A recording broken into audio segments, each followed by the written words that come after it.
एक गांव था, शांत, थोड़ा पुराना सा, लेकिन अपने ही अंदाज में खूबसूरत। उस दिन मौसम कुछ अलग ही था। बादल छाए हुए थे, हवा ठंडी चल रही थी, लेकिन बारिश नहीं हो रही थी। मौसम में एक अजीब सी मिठास थी, जैसे कुछ होने वाला हो। तीनों अच्छे दोस्त राज, अंकित और दीपक गांव के पुराने चाय के ठेले पर पहुंचते हैं। चाय की चुस्की के साथ मौसम का मजा लेते हुए दीपक अचानक थोड़ा उदास हो जाता है। वह कहता है, यार क्या जिंदगी हो गई है, कोई मजा ही नहीं रहा। जिंदगी में कुछ बचा ही नहीं है, रोज वही काम, जिंदगी में कोई मजा ही नहीं है। अंकित सिर्फ हाँ में हाँ मिलाता है। कुछ देर के लिए तीनों चुप हो जाते हैं। फिर राज कहता है, क्यों ना कहीं घूमने चले तू, क्योंकि इससे कुछ चेंज मिलेगा। दीपक तुरंत बोल पड़ता है, आइडिया तो सही है, पर यार घूमने के लिए पैसा भी होना चाहिए। उनकी बातें सुन रहा चाय वाला मुस्कुराता है और बोल पड़ता है, अगर सच में घूमने का मन है तो एक जगह है, थोड़ा ही दूर, मकान नंबर 13। दीपक थोड़ा झुक कर पूछता है, कौन सा मकान? चाय वाला धीरे से बोलता है, वही पुराना जिसके बारे में कहते हैं कि जो गया कभी वापस नहीं आया, भूतिया है। ये सुनकर राज थोड़ा घबरा जाता है। अरे मैंने भी सुना है उसके बारे में, लोग कहते हैं। अंदर से चीखने की आवाज़ें आती हैं। दीपक के चेहरे पर उत्साह साफ झलकता है। बस इतनी सी बात, चल ना, वैसे भी ये सब अफवाह होती हैं। सोचो अगर असली में कुछ हुआ तो कितना मज़ा आएगा। चाय खत्म करके तीनों उस मकान की तरफ निकल पड़ते हैं। रास्ता सुनसान और थोड़ा अधूरा सा लगता है। बीच रास्ते में एक अजीब सा आदमी मिलता है, थका हुआ, घबराया हुआ। दीपक उससे पूछता है, भाई मकान नंबर 13 किधर है? आदमी एक पल के लिए रुकता है, आंखों में डर साफ दिखाई देता है। वो कुछ नहीं कहता, बस धीरे से बोलता है, जो गया वो मारा गया, और तेजी से निकल जाता है। दीपक हंसकर कहता है, मुझे लगता बूढ़ा पागल हो गया है।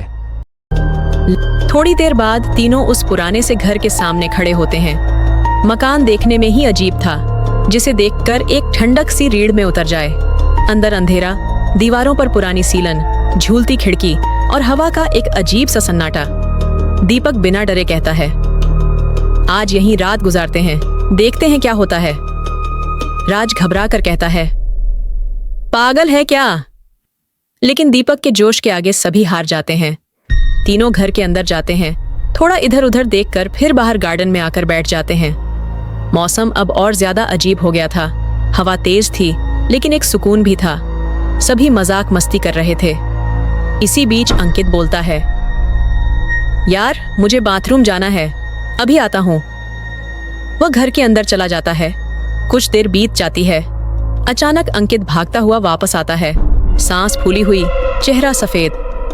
अंकित की आवाज में जो खौफ था, वह सुनकर राज और दीपक के होश उड़ गए। उनका मजाक मस्ती का मूड पल भर में गायब हो गया। राज, जो पहले से ही थोड़ा डरा हुआ था, अंकित का हाथ पकड़ के बोला, क्या बकवास कर रहा है? कौन था अंदर?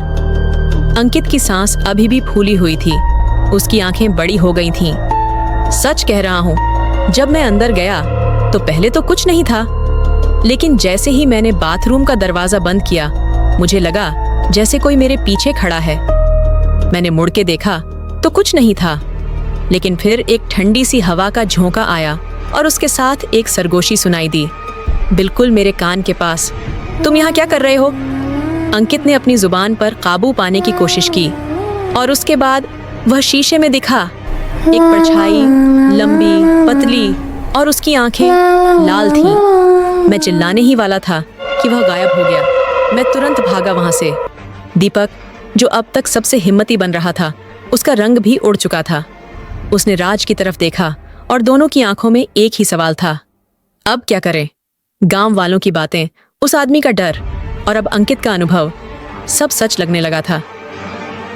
हमें यहां से निकलना होगा, राज ने धीरे से कहा। उसकी आवाज में कंपन थी। दीपक ने हिम्मत जुटाते हुए कहा, लेकिन कैसे? बाहर तो अब और भी अंधेरा हो गया है, और वह आदमी कह रहा था, जो गया वह मारा गया। तीनों एक दूसरे को देखने लगे। बाहर हवा तेज हो चुकी थी और पेड़ों की सूखी डालियां आपस में टकरा रही थीं, जैसे कोई उनको घसीट रहा हो। चांद बादलों के पीछे छिप चुका था और मौसम में एक भूतिया सन्नाटा छा गया था। अचानक घर के अंदर से एक धीमी सी आवाज आई, जैसे कोई हल्की सी चीज जमीन पर घसीट रहा हो। तीनों चौंक गए। दीपक ने अपनी पॉकेट से फोन निकाला, फ्लैशलाइट ऑन की और दरवाजे की तरफ देखा। अंदर घुप अंधेरा था। सिर्फ फ्लैशलाइट की रोशनी में पुराने फर्नीचर की धुंधली परछाइयां दिख रही थीं। शायद कोई जानवर होगा, राज ने खुद को समझाते हुए कहा, लेकिन उसकी आवाज में यकीन नहीं था। लेकिन तभी वह आवाज फिर से आई और अब थोड़ी और करीब लग रही थी। इस बार उस आवाज के साथ एक हल्की सी खुशबू भी आई, पुरानी मिट्टी और कुछ सड़े हुए फूलों की मिली-जुली अजीब सी गंध। अंकित ने राज का हाथ कस के पकड़ लिया। दीपक ने अपनी सांस रोकी और हिम्मत करके उस दरवाजे की तरफ एक कदम बढ़ाया। जैसे ही उसने कदम बढ़ाया, घर के अंदर से एक और आवाज आई। इस बार वह किसी औरत के सिसकने जैसी थी। कौन है वहां? दीपक ने हिम्मत करके पूछा। उसकी आवाज घर के सन्नाटे में गूंज गई। जवाब में घर के अंदर से जोर से दरवाजा बंद होने की आवाज आई और उसके साथ एक तेज चीख, जिसमें इंसानी दर्द और बेचैनी साफ झलक रही थी। चीख इतनी तेज थी कि तीनों के कान सुन्न हो गए। वह चीख धीरे धीरे कम होती गई और उसकी जगह एक सर्द खामोश हवा ने ले ली, जो उनकी हड्डियों तक को झिंझोड़ गई। तीनों वहीं जमीन पर जम गए। उनकी हिम्मत जवाब दे चुकी थी, लेकिन उन्हें लग रहा था जैसे कोई उन्हें घूर रहा हो, हर पल, हर सांस के साथ। अंधेरे में छिपे उस मकान के अंदर उनकी जिंदगी का सबसे डरावना इम्तिहान अभी शुरू ही हुआ था। क्या राज, अंकित और दीपक उस रात उस मकान से जिंदा निकल पाएंगे, या उन्हें भी वही अंजाम मिलेगा जो चाय वाला और उस आदमी ने बताया था?